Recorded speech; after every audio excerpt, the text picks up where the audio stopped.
Hello students, आगे हम इस चैप्टर के अंदर कंटिन्यू करते हैं मेथड्स ऑफ एसेक्सुअल रिप्रोडक्शन। सबसे पहला मेथड है एसेक्सुअल रिप्रोडक्शन का, वो है हमारा फ्यूजन। फ्यूजन क्या होता है तो देखो, एक पेरेंट सेल अगर डिवाइड हो टू और मल्टीपल इक्वल साइज, ये बात ध्यान रखना कि जब कोई भी पेरेंट सेल टू और मल्टीपल इक्वल साइज की आइडेंटिकल डॉटर सेल्स के अंदर, डॉटर सेल्स का मतलब डिवाइड होने के बाद उनको अपन पेरेंट से डॉटर बनेगा, ठीक है ना। तो दो या दो से ज़्यादा आइडेंटिकल डॉटर सेल्स के अंदर अगर डिवाइड हो जाए तो उस मेथड को बोलेंगे अपन फ्यूजन। फ्यूजन अगेन दो टाइप का होता है, binary fusion and multiple fusion. अब बाइनरी फ्यूजन क्या होता है उसको हम डिस्कस करते हैं। तो बाइनरी फ्यूजन का मतलब है कि जब भी कोई पेरेंट्स सेल डिवाइड हो इनटू टू डॉटर सेल्स, यानी कि जब भी बाई का मतलब साइंटिफिक टर्म के अंदर दो होता है, मोनो का मतलब वन, बाय और डाई दोनों का मतलब दो होता है, ठीक है ना। तो यहाँ पर बाय जो वर्ड है उसका मतलब है दो, और बाइनरी फ्यूजन का मतलब दो डॉटर सेल्स में डिवाइड होना, ठीक है। जब भी कोई एक पेरेंट सेल डिवाइड हो टू डॉटर सेल्स में तो उसको बोलेंगे अपन बाइनरी फ्यूजन, और जब भी कोई पेरेंट सेल डिवाइड हो इनटू मल्टीपल डॉटर सेल्स तो उसको बोलेंगे अपन मल्टीपल फ्यूजन। वर्ड्स बिल्कुल एकदम क्लियर है, आपको समझ में आ रहा होगा, ठीक है ना। जो बाइनरी फ्यूजन होता है उसका एग्जांपल है यूनिसेलुलर लिविंग ऑर्गेनिज्म अमीबा, और दूसरा एग्जांपल है लेशमेनिया। एनसीईआरटी के अंदर दोनों एग्जांपल्स गिवन है, हमें एनसीईआरटी के एग्जांपल्स ही पढ़ने, क्योंकि बोर्ड के अंदर सबसे पहले प्रेफरेंस दी जाती है एनसीईआरटी को, ठीक है ना। अब ये लेशमेनिया क्या होता है तो लेशमेनिया के बारे में आगे एनसीईआरटी में हमें डिटेल दी हुई है कि ये इंटेस्टाइन में रहने वाला एक लिविंग ऑर्गेनिज्म है, ठीक है ना। यानी कि जो हमारी लार्ज और स्मॉल इंटेस्टाइन होता है उसमें रहता है लेशमेनिया, और इसकी वजह से एक डिजीज कॉज होती है हमारी बॉडी के अंदर। उस डिजीज का नाम दिया हुआ है काला अजहर, तो मैंने ब्रैकेट में लिख दिया है डिजीज, ठीक है ना, जो कि लेशमेनिया की वजह से हमें कॉज होती है काला अजहर डिजीज। तो इसको बोलते हैं, कई बार एक नंबर में क्वेश्चन पूछ लिया जाता है तो उसके लिए मैंने यहाँ पर अलग से मेंशन कर दिया है। अदरवाइज हमें एग्जांपल ध्यान रखने हैं अमीबा और लेशमेनिया बाइनरी फ्यूजन के लिए, ठीक है ना। अगर पूछे कि लेशमेनिया से कौन सी बीमारी होती है तो अपने को बताना है काला अजहर, अदरवाइज ये हमारे अपनी अभी ड्रॉप करना है। जब भी बाइनरी फ्यूजन का एग्जांपल देंगे तो सिर्फ हमें अमीबा और लेशमेनिया बोलना है। तो देखो अब यहाँ पर समझ में आ रहा होगा, ये डायग्राम है अमीबा का। अमीबा की ये पेरेंट सेल है, इसको हम अमीबा की पेरेंट सेल बोलेंगे। और ये अमीबा आगे देखो, इसका ये न्यूक्लियस है, ये साइटोप्लाज्म है, और ये इसकी बॉडी स्ट्रक्चर है। ये जब भी डिवाइड होना यानी फ्यूजन परफॉर्म करता है तो उस टाइम पर अपनी बॉडी शेप को चेंज करता है ऑटोमेटिक, और बॉडी शेप को चेंज करते टाइम तो ये इस टाइप से इसके जो न्यूक्लियस है वो ऑटोमेटिक सेल डिवीजन करेंगे, और डिवाइड होने के बाद में अलग से दो अलग अलग अमीबा यानी दो डॉटर सेल्स बन गई। ये टू डॉटर सेल्स हैं, ठीक है ना। तो ये टू डॉटर सेल्स में डिवाइड हो गया, इसीलिए हम इस मेथड को बोलेंगे बाइनरी फ्यूजन, ठीक है ना। और यहाँ पर ये पेरेंट सेल था, इससे नए इंडिविजुअल बन गए, न्यू इंडिविजुअल है, ये न्यू अमीबा है, ठीक है ना, न्यू लाइफ है ये अमीबा की। तो ये प्रोड्यूस हो गया, हमारा चैप्टर रिप्रोडक्शन है तो हमारा रिप्रोड्यूस करना, यानी कि अमीबा ने अपनी दो डॉटर सेल्स को रिप्रोड्यूस कर दिया, और जो मेथड फॉलो किया उसको बोलेंगे बाइनरी फ्यूजन, ठीक है। उसके बाद मल्टीपल फ्यूजन देखो, तो मल्टीपल फ्यूजन होता है प्लाज्मोडियम के अंदर, ठीक है ना। प्लाज्मोडियम की स्ट्रक्चर कुछ इस टाइप की होती है, और इसके अंदर बहुत सारे छोटे छोटे अपने को न्यूक्लियस मिलेंगे, ठीक है ना, इसका साइटोप्लाज्म के अंदर। अब ये जब भी रैप्चर होता है तो रैप्चर होने के बाद में जो इसकी बॉडी के अंदर जो मैट्रिक्स है वो मैट्रिक्स आगे जाके डेवलप हो जाता है न्यू प्लाज्मोडियम के अंदर, और एक से ज्यादा प्लाज्मोडियम प्रोड्यूस होते हैं। यहाँ पर तो दो हो रहे थे बाइनरी फ्यूजन में, और मल्टीपल फ्यूजन में एक से ज्यादा मल्टीपल प्लाज्मोडियम एक ही साथ बनते हैं, इसीलिए अपन इसको बोलेंगे मल्टीपल फ्यूजन। यानी एक parent body multiple new living organisms के अंदर डिवाइड हो रही है, इसीलिए इस मेथड को बोलेंगे अपन मल्टीपल फ्यूजन। दोनों आई होप कि अच्छे से समझ में आ गए होंगे। उसके बाद हम नेक्स्ट मेथड पढ़ते हैं एसेक्सुअल रिप्रोडक्शन का, वो है हमारा बडिंग। तो हम देखते हैं आगे की बडिंग होता क्या है। तो स्टूडेंट्स आगे हम कंटिन्यू करते हैं बडिंग मेथड, यानी कि एसेक्सुअल रिप्रोडक्शन का सेकंड टाइप है ये, ठीक है, बडिंग। तो ये होता है हाइड्रा के अंदर। तो देखते हैं क्या होता है बडिंग। तो in this type of asexual reproduction, जो हाइड्रा की बॉडी है उसके अंदर एक cyst like structure is formed, उसकी बॉडी के अंदर एक सिस्ट लाइक स्ट्रक्चर फॉर्म होती है, और इस सिस्ट लाइक स्ट्रक्चर को ही बोलेंगे अपन बर्ड। यानी कि पेरेंट की बॉडी के अंदर एक सिस्ट लाइक स्ट्रक्चर फॉर्म होगी, और उस स्ट्रक्चर को हम बर्ड बोलते हैं, और आगे जाके ये जो बर्ड है वो डेवलप हो जाता है न्यू इंडिविजुअल, यानी कि न्यू हाइड्रा के अंदर डेवलप हो जाएगा, न्यू हाइड्रा प्रोड्यूस कर देगा। तो जो ये बड की वजह से न्यू हाइड्रा प्रोड्यूस हो रहा है, इसलिए इस मेथड का नाम हो गया बडिंग, ठीक है।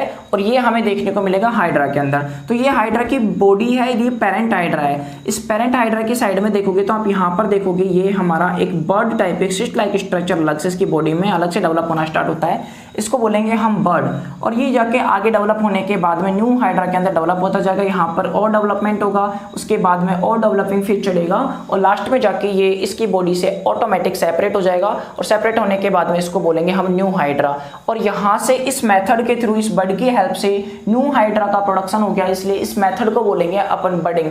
और ये देखने को मिलेगा हाइड्रा के अंदर। हाइड्रा एक यूनिसेलुलर लिविंग ऑर्गेनिज्म है जो कि बर्डिंग परफॉर्म करता है, यानी कि एसेक्सुअल मेथड का सेकंड टाइप है बर्डिंग हमारा। ठीक है, आई होप कि ये आपको अच्छे से समझ में आ गया होगा। हम देखते हैं नेक्स्ट मेथड, थर्ड वाला, जो कि है फ्रेगमेंटेशन।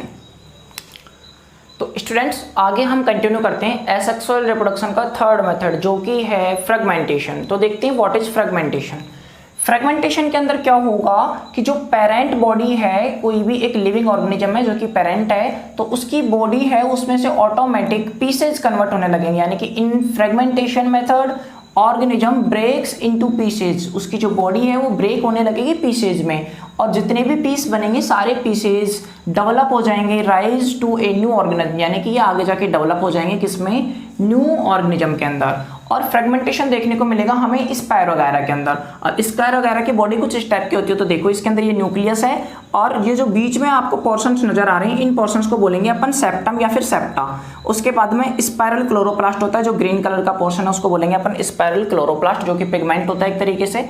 अब इसकी बॉडी जहां पर ये सेप्टम बने हुए हैं या सेप्टा बना हुआ है, उस सेप्टम या सेप्टा की जगह से ऑटोमेटिक ब्रेक होना स्टार्ट होगी। और ब्रेक होने के बाद में देखो यहाँ से तीन पार्ट्स, तीन पीस बन जाएंगे, इससे 3 पीसेज में कन्वर्ट हो जाएगा इसकी बॉडी। और 3 पीसेज में कन्वर्ट होने के बाद में यहाँ पर न्यू स्पायर वगैरह बन जाएंगे, 1 2 3 नंबर्स ऑफ न्यू स्पायर वगैरह डेवलप हो जाएंगे।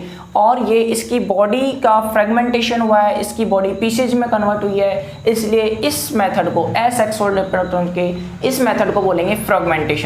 इसके अंदर कोई भी मेल या फीमेल इंक्लूड नहीं है, यहाँ पर सिंगल पेरेंट बॉडी की वजह से ऑटोमेटिकली सिंगल पेरेंट इन्वॉल्व है और उसके बाद में न्यू स्पायर वगैरह प्रोड्यूस हो गए। इसीलिए हमने बोला था कि जब भी कोई सिंगल पेरेंट इन्वॉल्व हो और अगर वो न्यू जनरेशन को अगर रिप्रोड्यूस कर दे तो उस मेथड को बोलेंगे हम एसेक्सुअल रिप्रोडक्शन। ठीक है ना, तो ये हमारा फ्रेगमेंटेशन थर्ड टाइप हो गया एसेक्सुअल रिप्रोडक्शन का।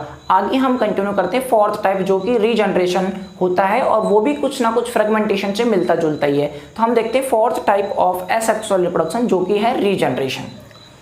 स्टूडेंट्स आगे हम कंटिन्यू करते हैं एसेक्सुअल रिप्रोडक्शन का फोर्थ मेथड, जो कि है रीजनरेशन।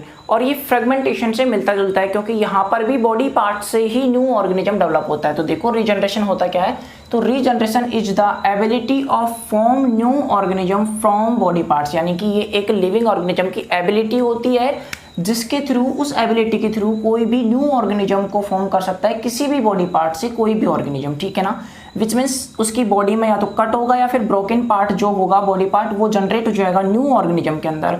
और रीजनरेशन मेनली हमें देखने को मिलेगा प्लेनेरिया में और हाइड्रा के अंदर।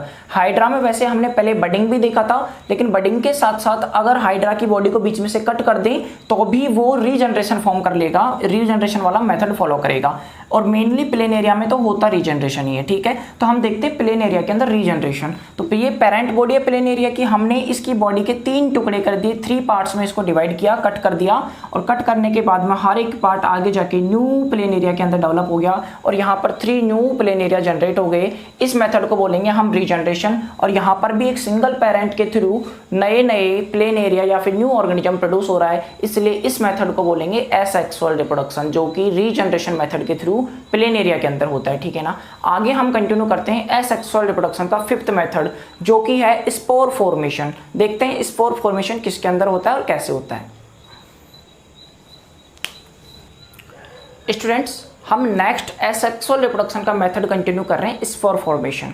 देखते हैं स्पोर फॉर्मेशन होता क्या है। तो स्पोर फॉर्मेशन के अंदर क्या होगा कि कुछ मल्टी सेलुलर ऑर्गेनिज्म ऐसे होते हैं जो कि थ्रेड लाइक स्ट्रक्चर्स की फॉर्म में डेवलप होते हैं, किसके ऊपर, ब्रेड के ऊपर। लाइक कुछ खाने पीने की चीज़ें होती हैं, लाइक ब्रेड हुआ, या फिर और भी फूड आइटम्स होते हैं जिनके ऊपर कुछ multi cellular organisms thread like structures की फॉर्म में प्रेजेंट होते हैं या डेवलप होते हैं, तो उनको बोलेंगे हम मल्टी सेलुलर ऑर्गेनिज्म। और वो होता है मेनली राइजोपस। एक हम एग्जांपल लेते हैं, तो ब्रेड के ऊपर मेनली आपने फंगस लगती हुई देखी होगी, और उस फंगस के अंदर जो लिविंग ऑर्गेनिज्म प्रेजेंट होता है वो मल्टी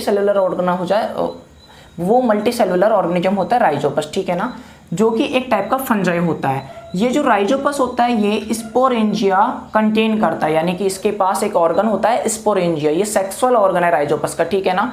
इस स्पोरेंजिया के अंदर होते हैं स्पोर्स प्रेजेंट, तो इस स्पोरेंजिया के पास स्पोर्स होंगे और वो जो स्पोर्स होते हैं वो न्यू राइजोपस के अंदर डेवलप होते हैं इन फ्यूचर जाके। तो इसीलिए इस मेथड को हम बोलते हैं स्पोर फॉर्मेशन, यानी कि the process of reproduction is known as spore formation, क्योंकि यहाँ पर जो न्यू इंडिविजुअल या फिर न्यू लाइफ फॉर्म हो रही है वो फॉर्म हो रही है स्पोर्स की हेल्प से, और ये स्पोर्स को कंटेन करता है स्पोरेंजिया, जो कि राइजोपस का सेक्सुअल ऑर्गन है। और राइजोपस एक मल्टीसेलुलर ऑर्गन है जो कि ब्रेड के ऊपर डेवलप होता है, ठीक है। अब हम देखते हैं कि स्पोर फॉर्मेशन इन राइजोपस डायग्राम से समझेंगे। हम आगे समझते हैं डायग्रामेटिकली कि स्पोर फॉर्मेशन प्रोसेस राइजोपस के अंदर कैसे फॉलो होती है। स्टूडेंट्स, आगे हम कंटिन्यू करते हैं डायग्रामेटिकली स्पोर फॉर्मेशन को। तो देखो यहाँ पर ये जो स्ट्रक्चर दिख रहा है ये ब्रेड के ऊपर फंजाई ग्रो होता है, उस फंजाई को बोलेंगे अपन राइजोपस, जो कि ब्रेड के ऊपर या किसी भी फूड आइटम के ऊपर ग्रो होते हैं। तो इनके अंदर जो रूट लाइक स्ट्रक्चर्स हैं उस रूट लाइक स्ट्रक्चर्स को बोलेंगे राइजोइड, और रूट के ऊपर जो ये वाला पोर्शन है जो कि स्पोरेंजिया को कनेक्टेड रखता है राइजोइड से, उसको बोलेंगे हाइफी। और ये जो ऊपर वाला आपको स्ट्रक्चर नजर आ रहा है इसको स्पोरेंजिया बोलेंगे, जो कि राइजोपस का सेक्सुअल ऑर्गन है, ठीक है ना। अब इस स्पोरेंजिया के अंदर होते हैं स्पोर्स, और ये स्पोर्स यहाँ से स्पोरेंजिया रैप्चर होगा, और रैप्चर होने के बाद में ये स्पोर्स को रिलीज करेगा। तब ये स्पोर्स जाके अगर ब्रेड के ऊपर अगेन गिरेंगे तो गिरने की वजह से फॉल डाउन होने के बाद में दोबारा ये नए राइजोपस के अंदर ग्रो हो जाएंगे, और इस मेथड को बोलेंगे अपन स्पोर फॉर्मेशन। यहाँ पर जो न्यू राइजोपस ग्रो हो रहा है वो स्पोर्स की हेल्प से हो रहा है, इस वजह से इस मेथड को हम बोलेंगे स्पोर फॉर्मेशन। और ये हमारा 5th मेथड था एसेक्सुअल रिप्रोडक्शन का। आगे हम कंटिन्यू करते हैं वेजिटेटिव प्रोपोगेशन, जो कि लास्ट मेथड है एसेक्सुअल रिप्रोडक्शन का।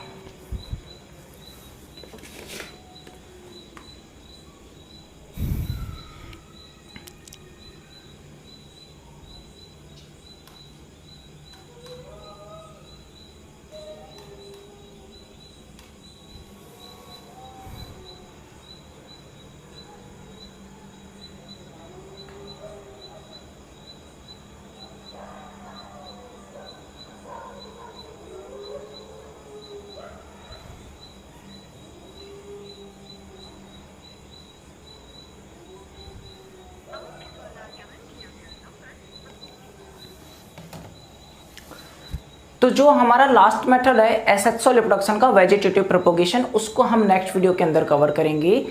आई होप कि ये वीडियो आपको अच्छी लगी होगी और टॉपिक आपको अच्छे से समझ में आए होंगे। अगर इस चैप्टर से रिलेटेड आप पार्ट 1 देखना चाहते हैं, जो कि इंट्रोडक्शन है इस चैप्टर का, और उसके अंदर मैंने बताया एसेक्सुअल और सेक्सुअल रिप्रोडक्शन में डिफरेंस क्या है, ठीक है ना। तो उसको आप देखने के लिए डिस्क्रिप्शन में जाकर लिंकों को क्लिक कर सकते हैं। उसके अलावा बाकी के चैप्टर्स भी 10th क्लास से रिलेटेड आपको इस चैनल पर मिल जाएंगे, तो आप जाकर एक बार विजिट जरूर करें। Thank you.